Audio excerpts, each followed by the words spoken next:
तरह से बाजार और निवेशकों का विश्वास मत है जो कहता है कि हाँ, इस रास्ते पर आगे बढ़ना सही है, हमें इसमें भविष्य दिख रहा है। और इसका असर सिर्फ DM1 तक ही सीमित नहीं है ना?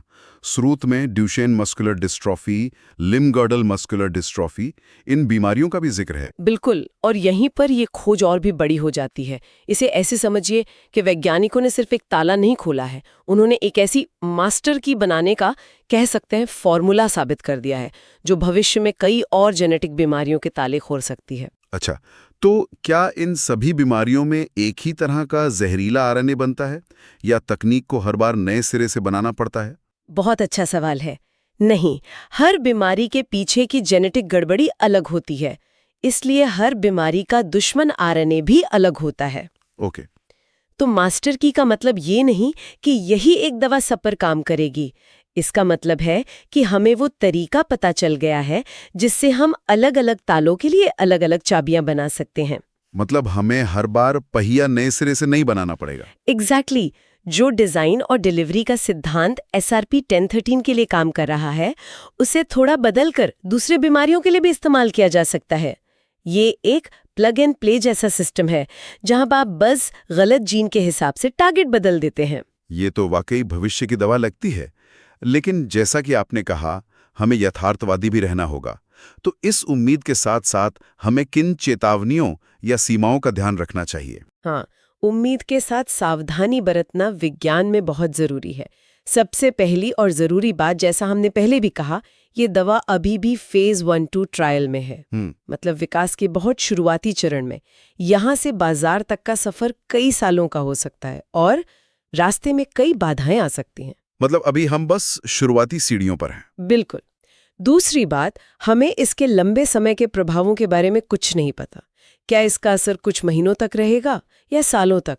क्या मरीजों की जिंदगी की गुणवत्ता में वाकई कोई बड़ा सुधार आएगा?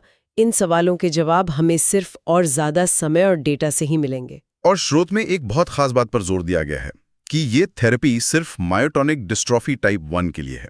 हाँ, और इस पर जोर देना बहुत जरूरी है। अक्सर लोग मस्कुलर डिस्ट्रॉफी शब्द सुनकर सोचते हैं कि ये सभी प्रकार की मस्कुलर डिस्ट्रॉफी का इलाज है। अच्छा। लेकिन ऐसा नहीं है। ये बीमारियां भले ही उनके नाम मिलते जुलते हों, जेनेटिक स्तर पर बहुत अलग होती हैं। हर एक के लिए एक अलग सटीक इलाज की जरूरत होती है। तो SRP 10003 सिर्फ और सिर्फ DM1 के लिए डिजाइन की गई है। तो इन सभी सीमाओं को देखते हुए कोई ये भी सोच सकता है कि अगर ये अभी इलाज नहीं है तो हमें इस पर इतना ध्यान क्यों देना चाहिए? ये प्रगति इतनी महत्वपूर्ण क्यों है? क्योंकि चिकित्सा अनुसंधान एक मैराथन है, स्प्रिंट नहीं।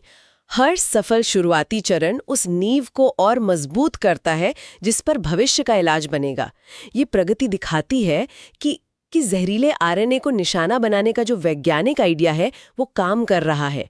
ये एक परिकल्पना का हकीकत में बदलना है। तो ये एक तरह से नींव का पत्थर रखने जैसा है जो ये साबित करता है कि जमीन मजबूत है और इस पर इमारत बनाई जा सकती है। आपने बिल्कुल सही पकड़ा।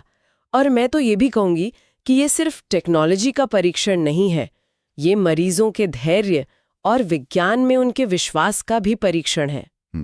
ये ट्रायल सालों तक चलते हैं और उन स्वयंसेवकों के बिना संभव नहीं है जो मानवता के लिए इन परीक्षणों का हिस्सा बनते हैं। तो भले ही मंजिल दूर हो, लेकिन ये जानना कि हम सही रास्ते पर हैं, ये अपने आप में एक बहुत बड़ी जीत है। तो अगर हम आज की इस पूरी चर्चा का सार निकालें तो हम क्या कह सकते हैं? इस सब का क्या मतलब है?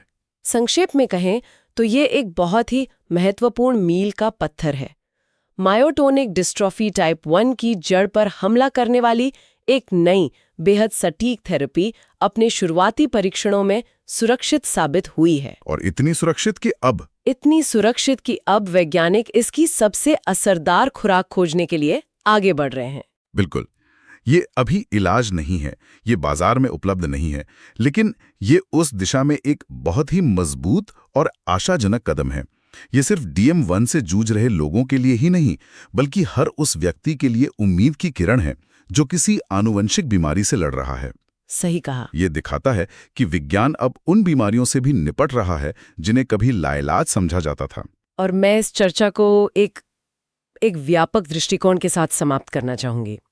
जैसा हमने बात की, ये सिर्फ एक दवा या एक बीमारी की कहानी नहीं है। ये दवाओं की एक पूरी नई पीढ़ी, जेनेटिक और आरएनए आधारित थेरेपी की क्षमता का प्रमाण है।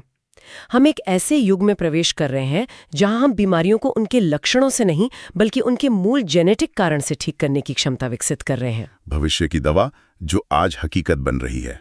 हाँ, और प्रगति भले ही धीमी लगे, लेकिन ये हो रही है। हर क्लिनिकल ट्रायल, हर सफल चरण, हर छोटा डेटा पॉइंट हमें मंजिल के करीब ले जा रहा है। मैं स्रोत से एक बहुत ही शक्तिशाली उद्धरण के साथ समापन करना चाहूंगी। जरूर। आज का हर छोटा मील का पत्थर कर के उपचार की नींव बनता है। एक बहुत ही सटीक और उम्मीद से भरी बात। और इसी विचार के साथ हम अपने श्रोताओं के लिए एक सवाल छोड़ना चाहेंगे। एक ऐसा सवाल जो हमारे स्रोतों पर ही आधारित है। कल्पना कीजिए, अगर भविष्य में बीमारियों का इलाज उनके लक्षणों के आधार पर नहीं बल्कि सीधे उनके जेनेटिक कोड को ठीक करके किया जा सके, तो चिकित्सा की दुनिया कैसी दिखेगी?